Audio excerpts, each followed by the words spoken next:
Hello, my name is Jack DeLucia. I'm a PhD student in Dr. Tracy Tran's lab, and the focus of my project is on the role of Rab11 in cerebellar Purkinje cells.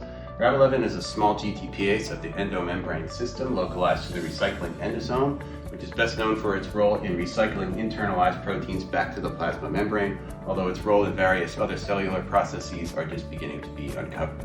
Mutations in Rab11 in humans produce severe neurodevelopmental syndromes, most of which are characterized by cerebellar hypoplasia and a related motor ataxia.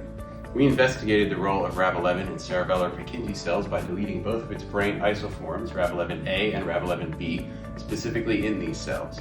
This resulted in a severe reduction to whole cerebellar area, as you can see here, in addition to a reduction in the areas of the individual cerebellar layers quantified here. Double knockout cerebella also displayed a severe progressive loss of Purkinje cells. This loss is not apparent in early postnatal stages, is severe by P21, and is near total by adulthood. On a synaptic level, double knockout cerebella have severely reduced climbing fiber inputs from the inferior olive to anterior, central, and posterior lobules, which is quantified here, and surviving puncta are often severely deformed and enlarged.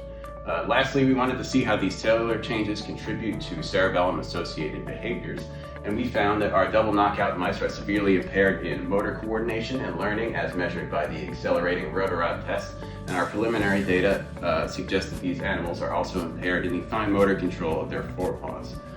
In summary, Rab11 is required for the development of whole cerebellar area, Purkinje cell survival, and for cerebellum-associated behaviors. Thank you.